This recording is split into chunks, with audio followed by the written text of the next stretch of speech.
Welcome to my messy life. Take my hand and dive right on in with me. It's gonna be alright. Messy imperfect life with Leigh. I am so happy today. I made a little Facebook Live last night and I said, someone just dropped out of my podcast. It was like midnight. I was so tired. Somebody just dropped out of my podcast. If you think you have something good to say, reach out to me and I'll give you the spot tomorrow at 1:30. All of a sudden, I get these messages from a guy named Poppy Runner. Now, this is what we'll talk about that in a minute. But anyway, I said, Poppy, he goes, I'll be on it. And I said, you live in Kansas, man. I don't think you can get your ass here that fast. He's like, no, I'm passing your house around that time with my daughter. Poppy Runner. Hello, brother. Hey, how are you? I'm fantastic. This is a thrill of a lifetime. My wife said, this is your dream, isn't it? Oh, why is it your dream, Poppy? I've always thought I needed to be doing more and be more. I like to be successful. Out there. No, it was about being accepted and being liked. And it was just something that I thought I was going to be famous. I always thought I was going to be on the Johnny Carson show, the Tonight Show. Well, this is really damn close to that. I agree. It's in California, and here we are. It's a couch and everything. You got a couch and a chair. Your feet are up. I have arrived. We got a producer. I know it. Over there. So you said just now about a need to be accepted and that. Did you not feel accepted when you were a youngster? I was the youngest of four, and Mom raised us all by herself. And she was busy. Folks were divorced. It was not unusual from the 50s. A couple of my brothers were born in the early 40s or mid 40s. And Dad was a truck driver and gone a lot. And Mom worked, and she worked 20 hours a day sometimes. They ran a business, her and her mother. But anyway, you kind of got lost. Yeah, sounds As the youngest, like it. You kind of got lost. I had the same experience. My brothers raised me, so I was thought I had to be tough. Because you got beat up a lot? Yeah. Brothers beat each other up. Yeah, and we fought with unloaded guns and knives and whips and you were the baby? Throwing stuff. I was the baby. So you got the heck beat out of you. I ran faster than most of them. And you mentioned just a minute ago, your name is not Poppy Runner this whole time. So Poppy is one of my top fans on Facebook. Anytime I do anything, Poppy is on. So when he lives in Kansas, right? Yes. Where? Kansas City. I actually live in KCK. It's funny when you say you're from Kansas City. I grew up in north central Kansas, but I'm in Kansas City metro area. Okay, so I grew up in Overland Park, and everyone, anywhere I ever went, was like, where are you from, Kansas or Missouri? I'm like, it's literally one street called State Line. My dad's office was right there. I could point to it in Missouri, and my house was in Kansas. It's really the same thing. It's just one street that divides a big circle of Kansas City. Yep. Right? That's it. Metro area, and it's KCK and KCMO and Overland Park and all the little towns, just like any other big city. Yeah. I'm doing a podcast, Evie. Will you shut the door? We'll be 1 hour, boo-boo. I love you. She had to come see Poppy Runner. She heard he was in the house. Instead of me going, hi, darling, how was your day? I'm like, hey, get on out. Well, sometimes you got to prioritize and stay focused when you got a bunch of kids, Poppy. All the time. I mean, yeah. Wait, so your name is not Poppy Runner. I never knew this. Really? Yeah, because you just said to me, have you ever looked at my Facebook page? I said, no, because I just post and go. Yeah. Poppy Runner is a name that my kids set up about 6, 7, 8 years ago for my hobby. I run, and I'm kind of a master's runner, world record. I'm actually just established 5 All-Americans in the last 15 months. What? And I've just became an All-American, something that I was trying to do since I was 16. And it took me 50 years to do it, but I did it. So number one on my bucket list was gone about a year ago. Oh, I'm so proud of you. But anyway, my kid said, Poppy, it said, Dad, we need to set up something for you. So Poppy, I had my first grandchildren, and they called me Poppy. And they said, and they'd say, Poppy's a runner. Poppy's my grandkid. So Poppy Runner, because of the job that I had at the time, I'm retired. But the job I had at the time, I could not be on Facebook. So we had to come up with Why? Because of business, because securities business. I was in the securities business, financial services, Waddell and Reed out of Kansas City. Oh, all right. I think I can mention that anyway. Well, it's not like the CIA or you're an undercover but agent. It was a big deal because advertising, I couldn't. Anyway, so we had to come up with a name. So it's been Poppy Runner for 8 or 9 years, and it's really, so it was kind of your what do they call that, pseudonym? Yes. That's not the right word, is it? No. What's it called? When you're a writer, you have a it's a pseudonym. Pseudonym. Oh. Yeah, it's a pseudonym. Oh, good. I said the right Ghost word. writer or something. Oh my gosh, I'm so proud, Yeah. Poppy. I usually make words up because I don't really know what they are. Well, that's what we do when we're easy going.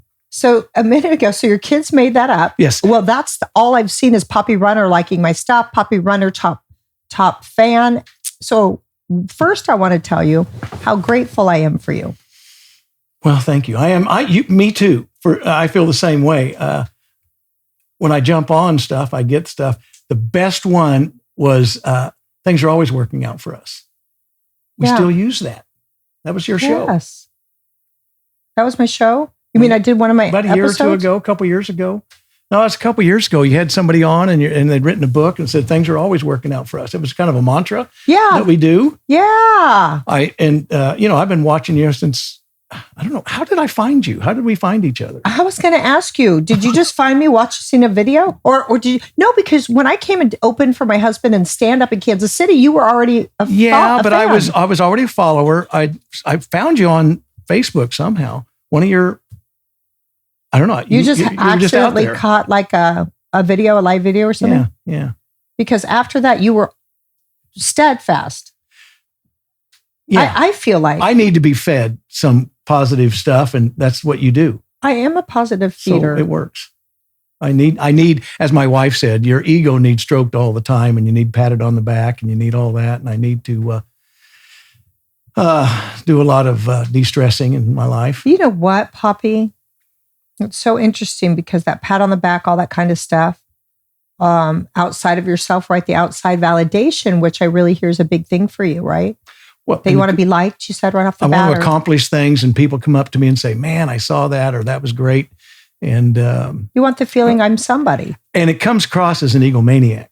I used to be accused of being conceited because you're handsome and you can run fast. I had everything going for me. I'm in that, yeah.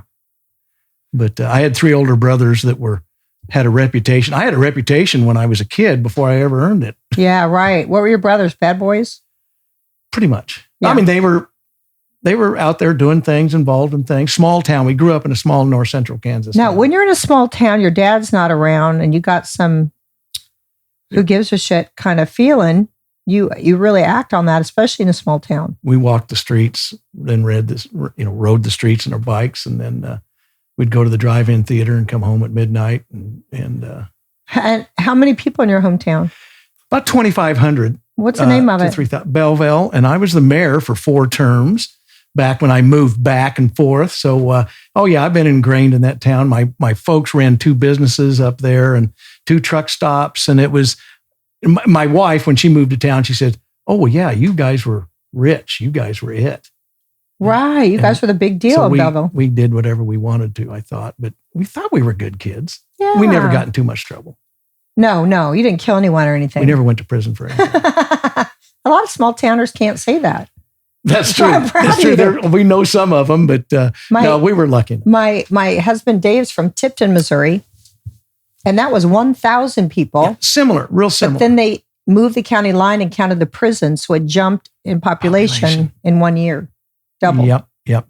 As mayor, we were always fighting to find jobs, find housing, because we needed more people, and there was nothing. And we built a 4-lane highway, came up out of central Kansas, out of Salina, went up to York, Nebraska, and connected I-80 and I-70. Wow. And they always said, "Well, boy, that 4-lane highway is going to be great." And I said, it goes both ways. 2 lanes go out of town, 2 lanes come into town. It's not going to bring everything to town. We got to keep people from leaving. We got to be a destination. Well, how'd you keep people and I didn't? No, it's been struggling since the 80s. We lost the railroad.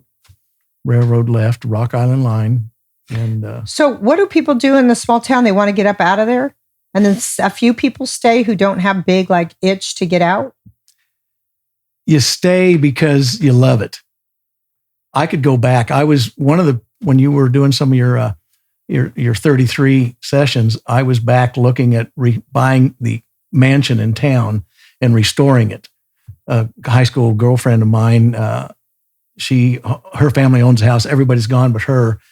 And we went back to look at possibly restoring. It's a 1926 classic revival. Now, I heard high school girlfriend. So why are you talking to her?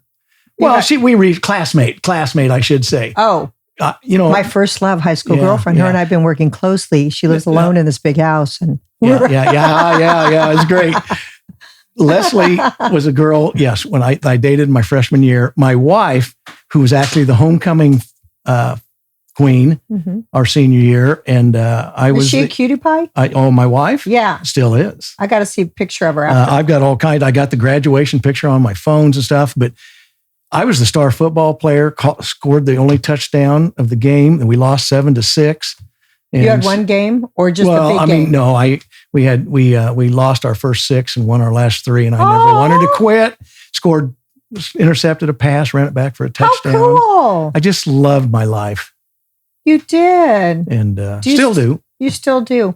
So you have a layer of you that like wants to be seen and feel like you matter, and people think it's conceited, but really it's what I think we're here to do, is to leave our mark, to leave our legacy. And you get to a certain age. By the way, how old are you? 66. Okay. I'm 53. I thought we were the same age. You look freaking amazing. I've been that age before. Yeah, you have. And it's not bad. I'm digging it. It'll get better. It gets better, actually. It keeps getting better. If you work at it. Now, that's my point. I work really hard. Okay, I have to tell you, I hate the word hard, because that means you're making it hard. So you can say, I work earnestly to feel better every day. Or I work graciously, or I work excitedly to empower myself every day. Anytime the word hard is there, I'm like, no, thanks. I won't walk down a hard path ever again in my life by choice. Right. Right. But if one comes, I reframe it. Oh, here's a learning thing. Here's a learning situation, obstacle for me. What shall I do with that? How will I react? How will I be with myself during it? I agree. Right? I agree. I hate hard, because hard's bullshit. It's just a mindset. I think that comes from working the 50s hard and 60s, and coaches and things. I tell you what, in small towns, in high school, good coaches change people's lives more so than they do. They can't do it in the pros very much. They're just administrators up there. But my gosh, the people that have been, I have influenced people in my life because of what the influencers, what they did to me. People like you said, okay, yeah, I can do better.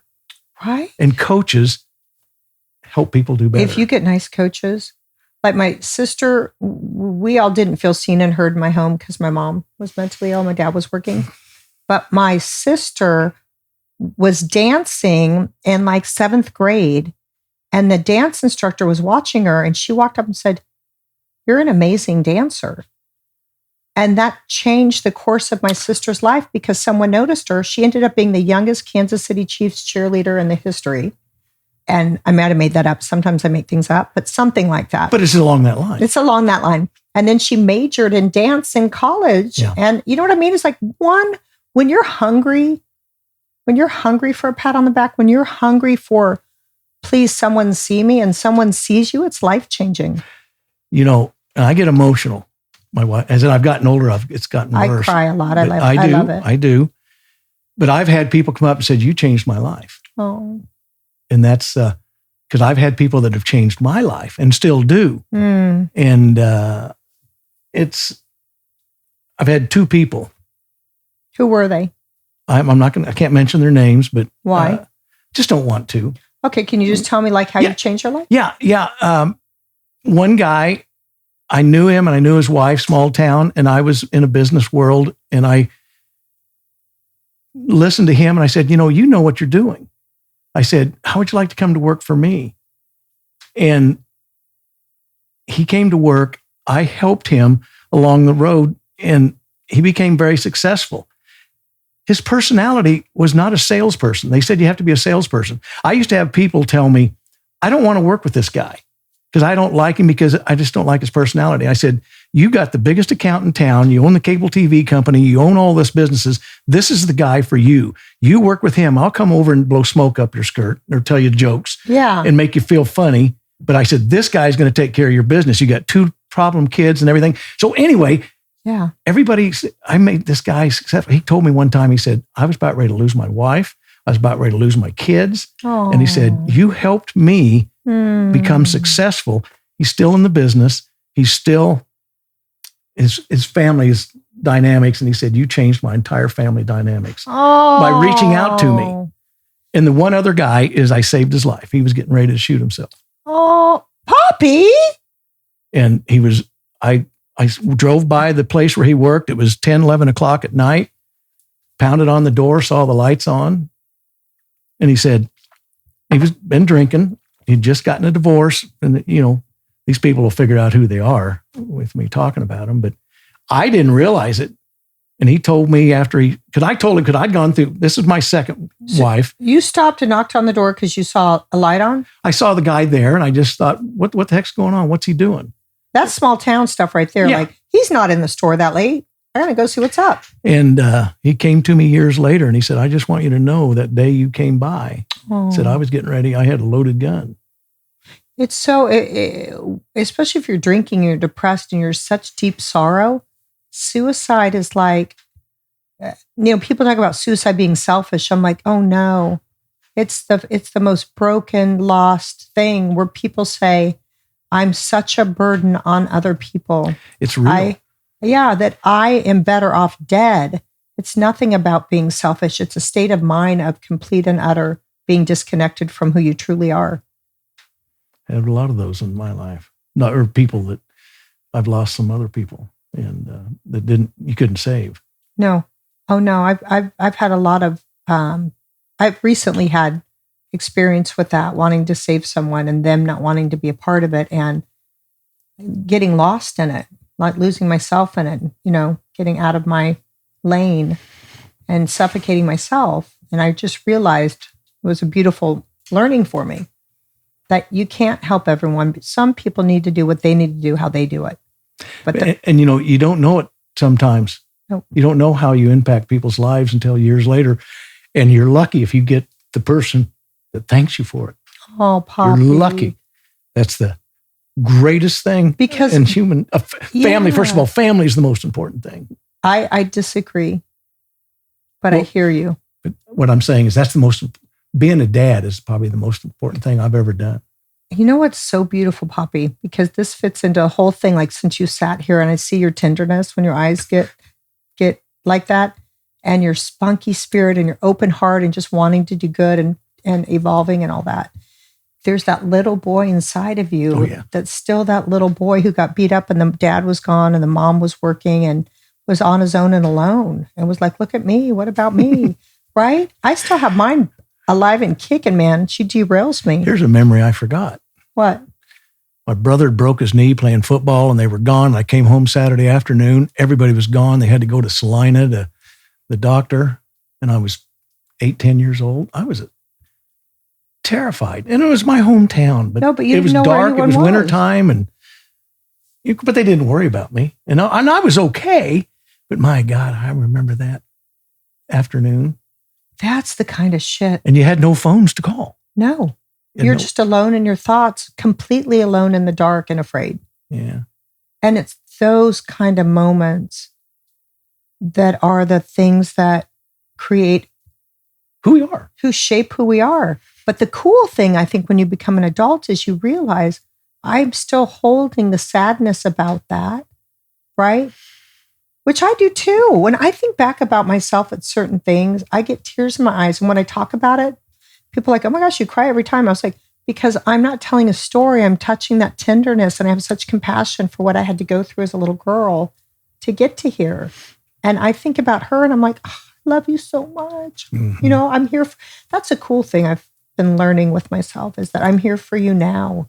I say to her, especially when I start feeling really like I need to get attention or really like I need to do, or really starting to, I'm like this. I'm like, wait, that's not who I am.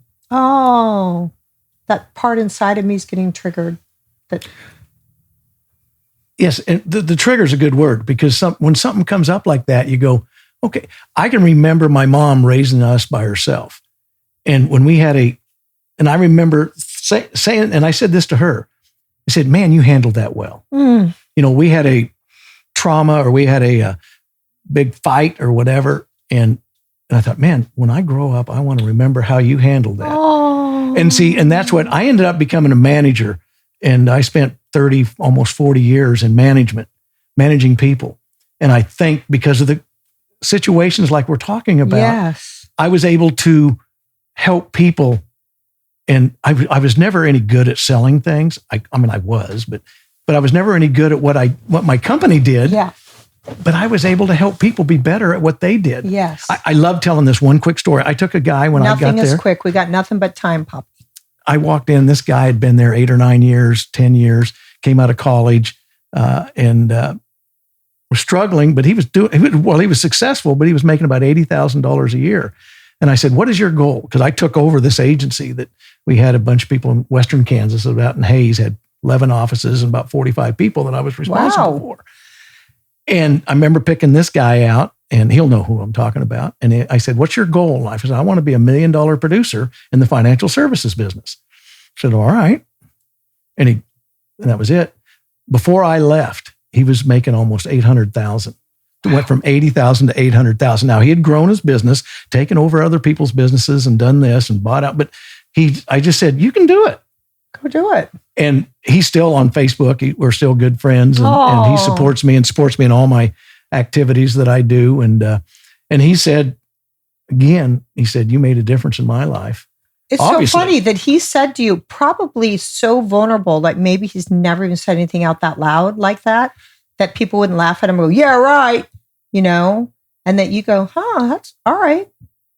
Well, speaking of that, and there's good managers, good coaches, bad coaches. I had a manager one time said, what's your goals? Write down your goals. I wrote down my goals, and he put them down.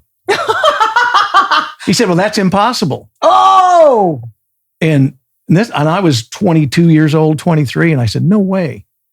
And he'll never see this, but no, you're so cute how you're worried about the people seeing it. Well, you know what? People come into our lives, and I'll say this to the people that you're worried about. People come into our lives. Every single interaction is divine. Every single interaction is not by itself. Every interaction. Mm-hmm. So when you're awake to that, so whatever happened back then impacted you so deeply and impacted them so deeply. The negative impacts you, and then it's how you deal with it. Yes.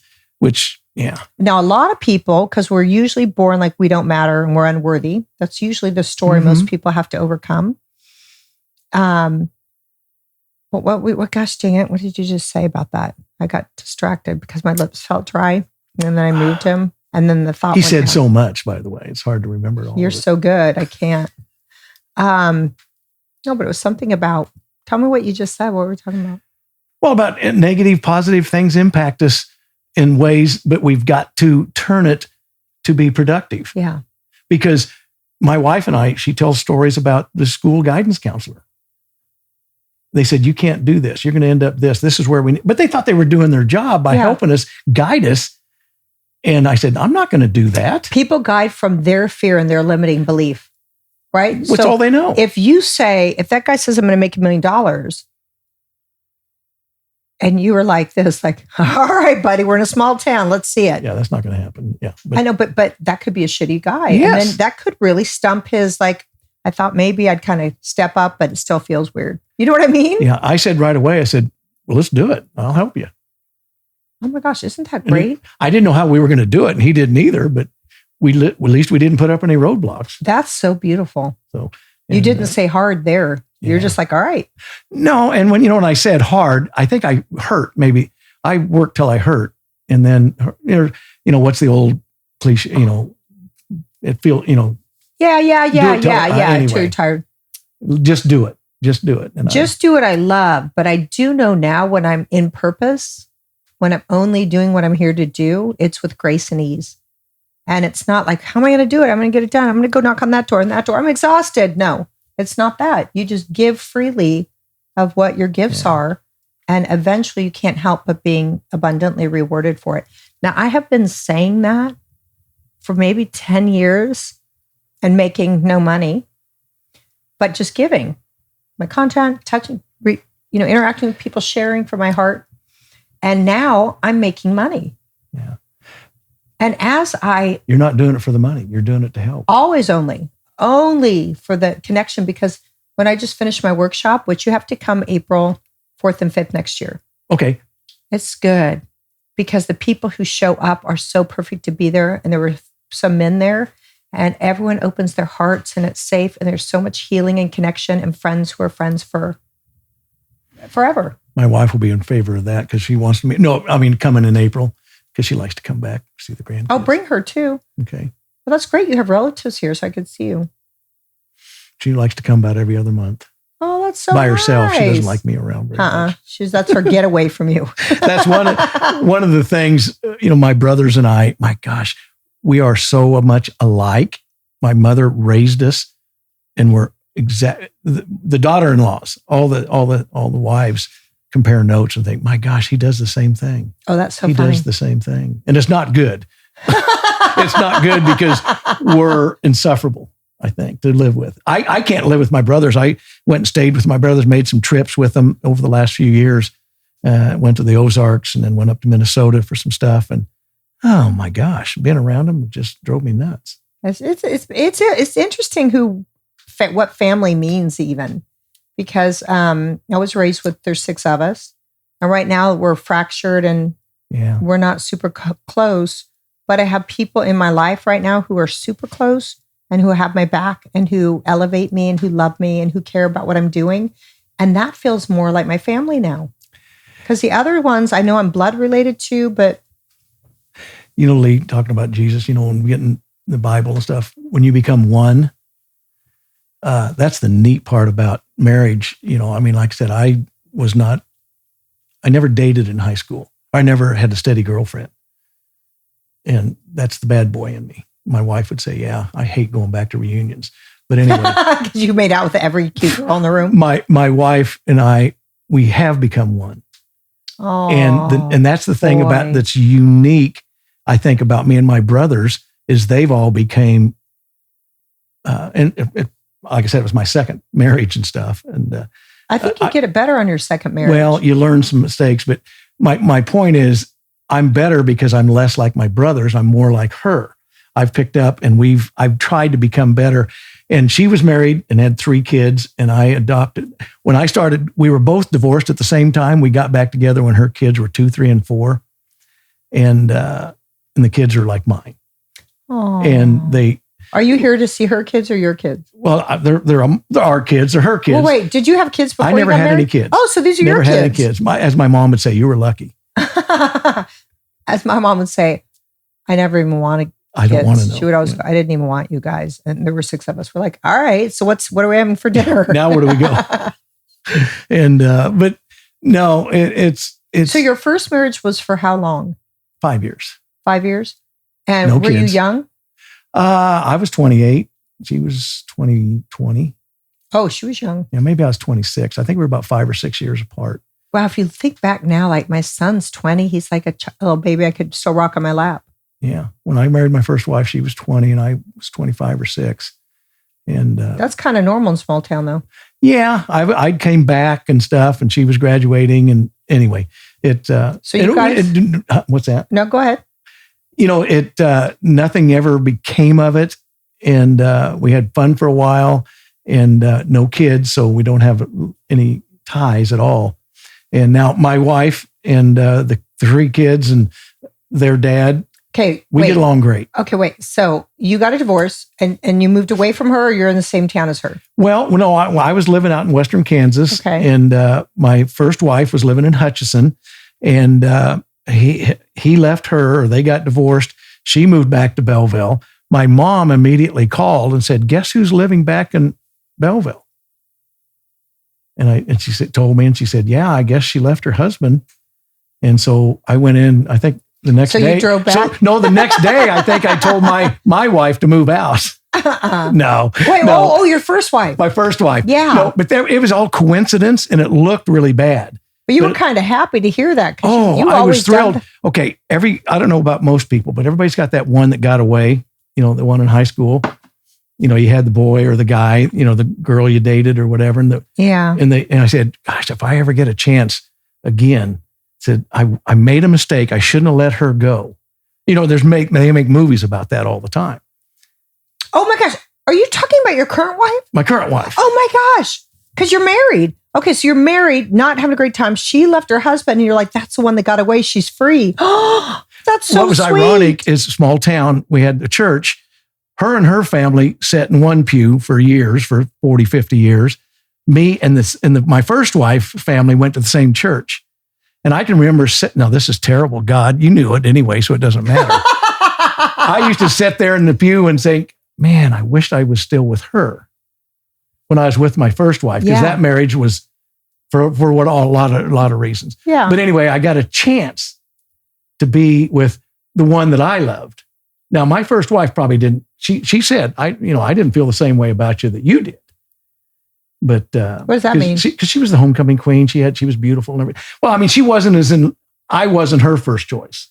Oh, wow. You got it? And she wasn't yours. No, she was mine. She was mine. I thought I made a mistake by breaking up. I broke up with her in high school. I'm getting all confused. I know I'm talking too fast. I'm getting excited because this is a great story. So if I get it right, your current wife was your high school sweetheart. Your high school sweetheart. She was homecoming queen, all that stuff. And then you broke up with her. We broke up. And she went and married someone else. She got married, went someplace. She went a separate way. I went a separate way.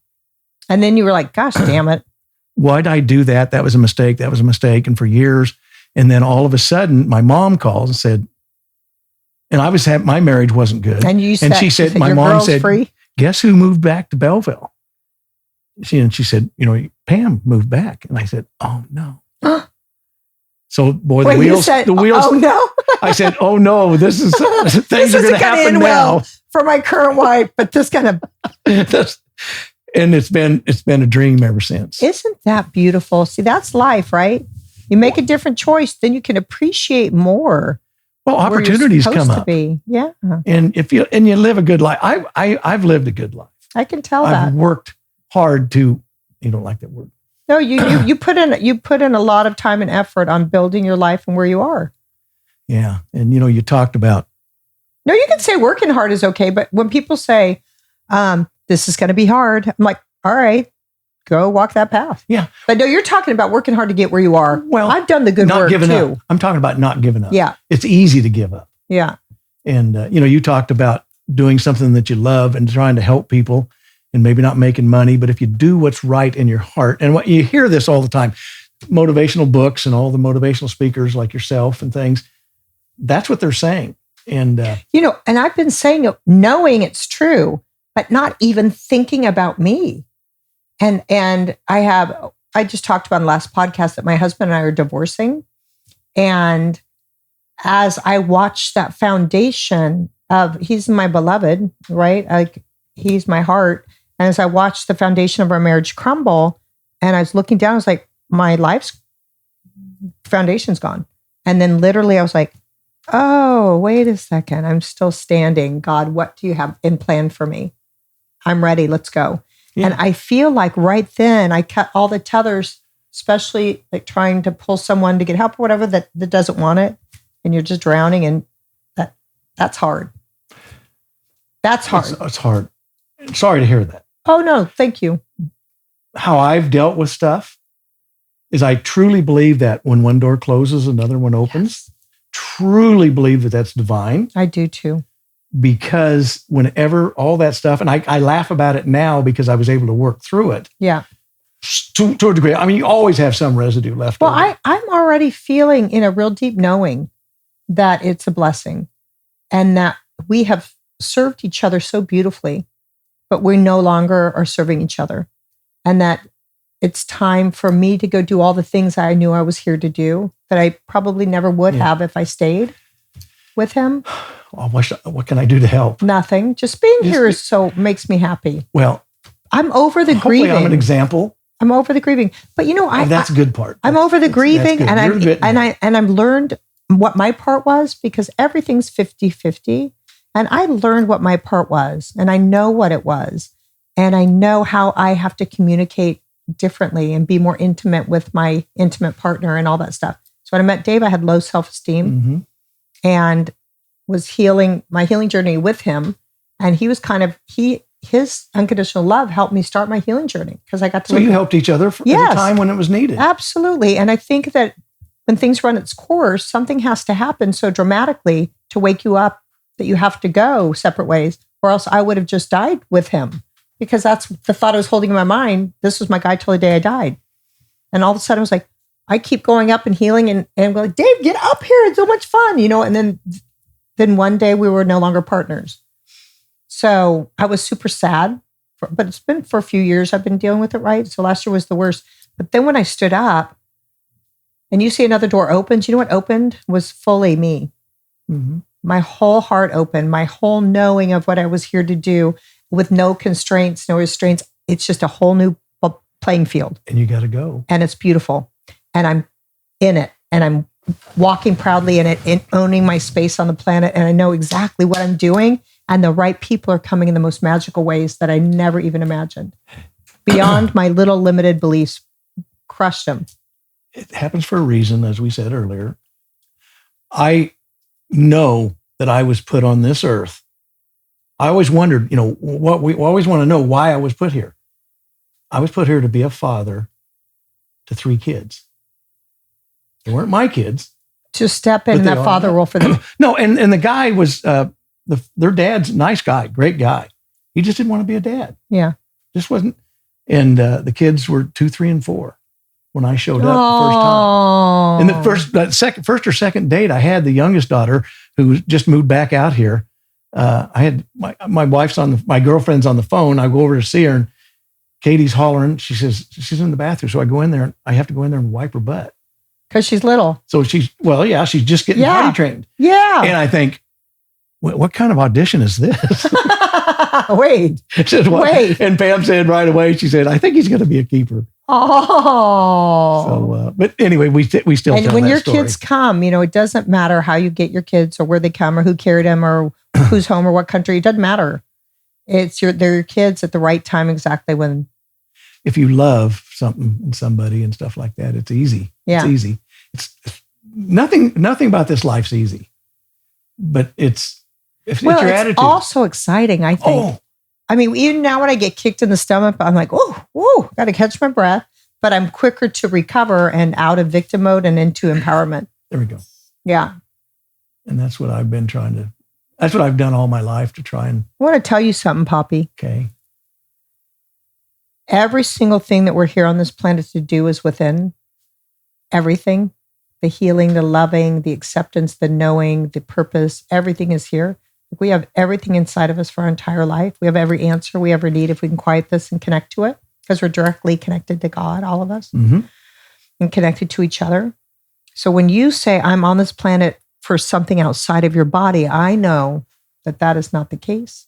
That you are on this planet for a gift you have inside. Part of it is loving these children. That's part of it. That you're here on, but you're changing people's lives, especially when people tell you that you change their lives. You're changing people's lives anyway. You've changed my life.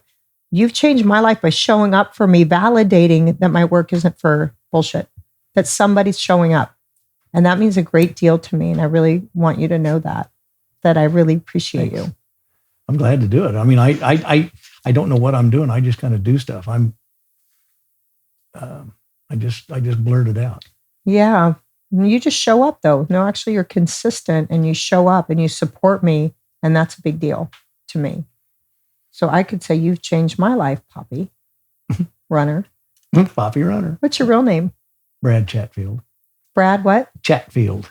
Can I just call you Poppy Runner? Poppy Runner works great. Everybody, I go home now. I go back to alumni. I go to family reunions and things like that. And my Facebook, I'm Poppy Runner. I just want to challenge you when you say your prayers. God, open my mind and heart so that I may receive very clearly my purpose on the planet. I know it's helping people. I know it's parenting these kids. What is the theme of all of this? And how can I use that for the greatest impact to leave my mark and my legacy before I go? Right? That's easy. I do that already. What is it? I pray. I mean, I pray all the time. Oh, pray, kick ass. Oh, you're going to add that in. I pray all the time. And ask if God can give it to you in a dream or on a roadside or in an email. Little things for you to pick up. Signs. Yeah. Because once I found out who I was and why I was on the planet, which had nothing to do with my kids, they're just a part on my treadmill right now, crossing over. They're on their own treadmills. Is once I got that clear thing, I only move forward in grace and ease with the things that are in line. Yeah. You're affirming a lot of what I believe. Yeah. Yeah. Like you're a magical spiritual being. That's what I say. Like I'm a bright light temporarily housed in the stretchy earth suit that's getting more stretchy every day. It's unbelievable. Yeah, that's why I'm growing. My kids are like, quit pulling. I'm like, still pulling. But we're these bright lights, and may we use that to be of service to the world, however that looks. It could be being a teacher and reading to a kid who struggles. It could be, but it's giving your heart and your knowing what you're good at and sharing it. And that makes for a happy person too. So if everyone knew what their purpose was and was sharing that, not only would they be abundantly wealthy, they'd be full in the love bank. Yeah. I've been substitute teaching the last 3 years around the Kansas City area. And I have people, the kids tell me I'm their favorite. The administrators say that, my gosh, we need you because I've made a difference in some of these kids. Oh. I call out these troublemakers in junior high especially and say, you were me. I was you. So don't tell me. And I said, let me tell you how I conducted and hopefully I've made some differences. Yeah. Or just even seeing them. The kids that act out don't get seen. Yeah. Or they have to act out. They don't get seen in a compassionate way. Well, yeah. By any means. Yeah. Yeah. I mean, by the time they get that age, they're the troublemaker and they're used to it. So they're playing their part. But really that little kid inside of them needs help, needs to be seen. That's me. Yeah, I know. It was me too. I get that. So we do our best to do it. I get that. And that's so beautiful. That was you. So you can have compassion for the kid who's struggling. I mean, you set boundaries, cut the shit. You can't talk to me that way in this class. Let's go outside and have a chat, or whatever. But as soon as he sees you, I was doing this in my workshop where we had to soul gaze into each other's eyes without making faces, without joking, we just had to deeply see each other with no words. And it was so profound. Like I'm looking in your eyeball right now. I like looking in your eyeball. It's nice. They're pretty dark brown. They're very dark. Mine are dark, but yours are dark. You look a little bit like Burt Reynolds. Have you ever gotten that? You know who he is. Yeah. Oh, yeah. Yeah. And that's a compliment. Yeah. He's super handsome. Yeah. You're a handsome fellow. Thank you. I could see why you made out a lot in high school. Sorry, honey. No, she just the way it was. She doesn't need sorry because she's the love of your life and you adore her and you got her back. How cool is that? That's the neatest thing about it. As far as I'm concerned, there's nobody else in this world. Not even you. Yeah, thanks. Sorry, honey. Poppy's with me now. No. Ain't gonna happen. No. I'm just joking. I got it. I was like, no, that was a joke. But it's so cool to hear your story with your wife and your first wife and all that. God is so good. The universe is so beautiful. Things are so miraculous that when we're open to see him and receive him, when you knew yours was rocky and God was like, she's coming back. Yeah. Or your mom said it. But you talked about the kids and talked about, I've raised my kids, my 3 kids, those 3 kids, to be strong and independent to the point where they're too strong and independent. Oh my gosh, I love that you said that. But my mom raised us, said, you just do the right thing. She taught us Sunday school. She taught Sunday school classes. She did a lot of stuff. But like I said, it's so important that I make sure my kids have the best, and I know you will too. Give them the best. Give them the best that you have. That's all you can do. Yeah. And I teach my kids, I don't even teach them to be strong. I teach them to be vulnerable. That's my favorite word. I love vulnerable. I'm vulnerable with my wife. I'm vulnerable. I think I'm being vulnerable here. Yeah, you are. Because there's one thing you can't help if you don't know the truth. You can't help if nobody shares. If you don't share the truth, nobody can help you. I don't know what that means. Well, if in business, when I'm trying to help somebody, tell me what's going on in your life. Tell me, Yeah, because I can't help you if I don't. And if somebody's acting shitty, I have instant compassion. I will not let them treat me shitty. I have instant compassion, and I know there's something hurting so bad. The assumptions. You can't make assumptions. No, but people want to get mad at the person who's acting out, but that's who we need to love the most. Yes, and you want to know why. I don't even want to know why, because that'd be a step for me to love from them. I just go in and look at them, or say, "Can I hug you?" Or see, I don't have much patience. Yeah. But you're just going to go, "Why are you acting like that? Let's get to the root of it." Pull it out because I want them to pull it out of me. I think because I don't know what the heck. Yeah, and I want to tell them, I don't give a shit what it is. I got you. And if you feel like talking about it, I'm here for you. But seeing past the masks and the tough shields and having to be so much, that's heavy. Going, you don't have to be that anymore. Let's take that armor off. Vulnerability is the superpower. Mm-hmm. So beautiful. And it allows us to cry and be honest and real and to let things flow through us and not hold them. That's where toxicity happens in our body, and dis-ease. When we hold on to stuff and pile it back in. It manifests itself physically. Yeah, I was going to talk about with the girl that I talked to on the last podcast. She was just saying how her body, this happened and this happened. And she was getting so sick, but she was holding so much in. Our body tells us, got to do some work here because we're crumbling. We're doing what your mind says, right? I'm sick. I'm tired. We're getting sick and tired, right? Because we're in control. Yeah. 2 times in my life, I about died. Tell them. Well, when I was in high school, the pressure of trying to fit in, and my best friends moved away and different things, and things changed. And then my brother just got back from Vietnam, where he was a medic with the Marines, so he understood. I'm laying in the hospital because I had bleeding ulcers, and I bled out so much that then when they got me and took my blood pressure, I remember my mom and him sitting there looking, and they had a blood pressure deal on the wall and said, and I had no blood pressure. I'd lost so much blood because I'd been sick for days, and I'd been. How old were you? 16. You had ulcers at 16. Yeah. And that's what I mean. I mean, I had some situations and then I at that moment changed my life. I said, I can't do this. I can't live like that. So I got better, and I lived for about 40, 50 years. And then in the last 10 years, I was in the hospital a number of times with stress and anxiety because of the work. And stress and anxiety are the killers. They're the killers. And that's from holding all of our old childhood thoughts and all of our old hurts and getting re-triggered and not letting them out. And there's just a freaking tornado in our bodies. Literally, I love the thought about disease is when you're in dis-ease, when you are not whole, all of you, and everything's taken care of, and your little kid and your mind and your body and everything's not being taken care of, right? Because normally we just keep charging on, packing stuff in. Then an ulcer. Then there's dis-ease in our body, and it has to go somewhere. Usually it clumps together and causes disease, or rips your stomach apart and causes ulcers. You know what I mean? Our bodies are one of our biggest allies of how we're doing taking care of ourselves. And people usually get little things like, my shoulder was hurting, but the next thing I knew, I had a stroke or I had a heart attack. You know what I mean? Like we get these little warnings. I need you. Slow down. Take care of me. I need love. Yeah. Or just love me. Love this. Like self-love is so crazy good. Self-love.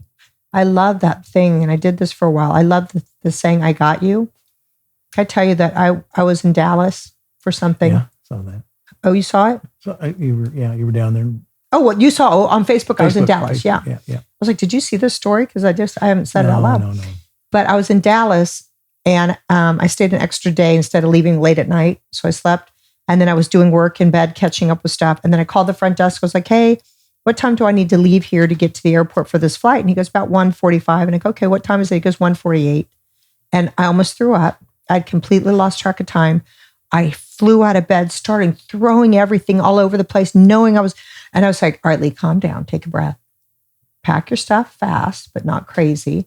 And if you miss your flight, there's someone you're supposed to meet on the next flight. Calm down. You're okay. So I moved fast, right? But I didn't go crazy, which helped me pack faster. I call the front desk. I'm like, oh my gosh, da-da-da. And he's like, I got you. And he got a car for me. Then I get in the car and I was like this, I'm late. He goes, and the guy turned around and he goes, I got you. I was like, you do? And then I haul ass to the thing and there's a man there. I go, don't you have outdoor check-in here? I got to drop my bags and go. He goes, I got you. I'm going to help you with your bags for free. And I don't even want a tip. I got you. I'm just like, get up to the counter. The lady goes, your bag's 3 minutes late for check-in and it's overweight. And I go, what does that mean for me? And she's like, I got you. And I heard that word going through security. I heard it getting on the plane. I heard it when I sat down. Somebody moved something that I didn't see I was going to sit on because I was frazzled. And I was like, and they're like, I got you. And I was like, that's the most beautiful sentence I've ever heard in my entire life. I got you. Oh, it's relieving. And it's like, it's so relieving. And I had my workshop and I just kept going, I got you. Like, I see you. I hear you. I'm here for you. And I was like, every time I wanted to say, I wanted to cry. It's like, imagine if you were little hearing that. I got you. Oh, yeah. Yeah. Do you know? That feels so damn good for someone to have you. Because instantly, you know, you're not alone. That's all the work I do is because I felt alone in my home. Yeah. You know, I felt alone. I was like, everything I do is letting people know you're not alone. You can never be alone. Because not only is God there, but we're all connected and we're all going through the same shit. It's all how we deal with it and the help we can find. What? And the help we can find. That's right. The only thing that we have control over on the planet, which I love this is how we can let ourselves off the hook what's coming. We have no control over anything except how we choose to respond to it. So the issue's not the issue. Yeah. How will we treat ourselves as we deal with the issue? That's all we got. Yeah. And that's been right? Yep. Shit's coming. You're going to get knocked on your ass. Your bones are going to shatter. Then what are you going to do? You're not the first and only one that's had to deal with this. Divorce. I know. You're not the first. The good thing is I got out of the pain and into my learning. And now I feel the freedom of what it's allowing me to do. And so it's one of the biggest gifts. And it'll be okay. And I hear you. And if you would have told me that like a year ago, I would have been bawling. Oh, I know. But I've gotten to that. It's going to be okay. And I'm going to love him till the day I die. And when he falls in love or gets a girlfriend, I'm going to love her because she's loving my baby. Yep. That's how I feel about it. That's where we're at. Been for 30 years. We've been 35 years now. We've been married. Oh, congratulations. It'll be this February. And I love too, because I was like, wow, he really loves his wife. They've been married the longest time. How the frick did they keep it together? It's your second. Oh, but it wasn't easy. Oh no. That's another podcast. Keeping your marriage together? Oh yeah. But hell no, it's not easy. I was married 21 to a man that I adore. My wife just retired in May, and we're going through another whole set of issues. Yeah, because you're retired. She's home. I've been at home for years, and she's at home now. So you know what's cool about being retired? Now you can think, how can I maximize my gifts and make an impact in the world? You have Facebook, and you have strong messages, and you have a cool community in that small town. It's like even creating a Facebook page for that small town and doing like little things saying, hey, let's connect this town in a new way. Let's show up for each other, regardless of which church you go to. Well, we've got that group, but then in Kansas City, Kansas and Kansas City area, I'm on Facebook, and I've got kids at school that I substitute, and they're always sending me stuff and connecting to me. So, and I show them YouTubes of my running and things like that. So my big thing for you is to connect more within acceptance of yourself. I want, yes. Okay. No, that I have to tell you this, everything we're here to do is here. So we think it's about out here. It's all here. And when this is good and this is full and this is filled with love, anybody else's love just bubbles over your love. Anybody else's thing can't hurt you because you know who you are. There's no anxiety. There's no stress.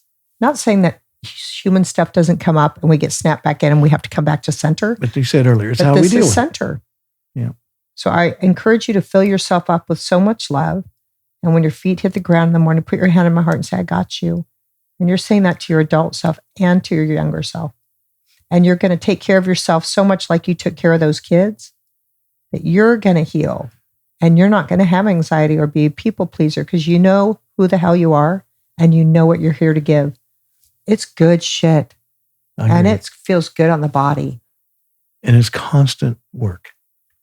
You're right. It's a practice. Yes. So let's call it a practice. You write down, I have 5 things I do.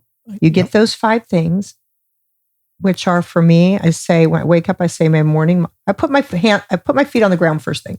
Yeah. Put my hand on my chest. I visualize myself when I was younger and I say, I got you. I'm here for you and I'm listening. Let me know what you need from me today. And then I think about me right now. What would I like if I had a loving partner with their arms around me? I got you, baby. I say to myself, I got you. So I don't need anyone anymore. I connect with everyone. But when I'm so full with love, that guy so full of love will come.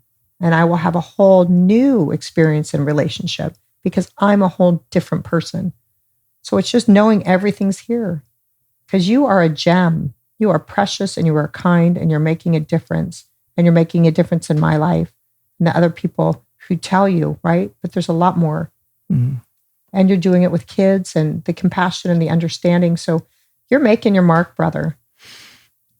Hope so. You are. I would just encourage you to fill this up. So we have 5 minutes. So I do my on the ground, I got you, to both of me. And then I do my morning mantra, which is, my Lord, my God, let me be the woman you created me to be. And let me be of service, and all of it on the foundation of love. So let me be who you created me to be, not who I think I'm supposed to be. And let me be of service, because that is when I feel my best, is when I'm giving what God gave me. And then I do a little 2-minute guided meditation with just the insight timer. I can pick 2 minutes, close my eyes and just breathe and listen.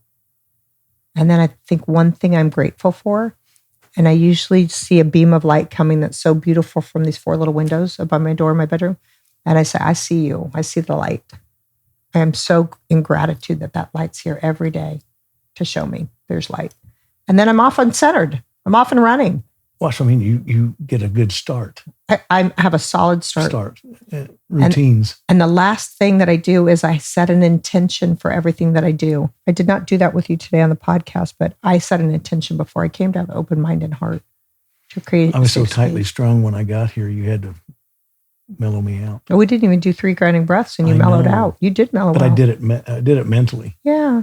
You were so excited because you were so eager and happy and wonderful things, you know? But even that energy can hurt our bodies, right? Because then we get like this out of whack when you're really a calm, beautiful, powerful man. So it's just fun. I get out of whack a lot and act like a crazy ass. I do, because I have so much energy. And if it's not grounded, I'm a nut.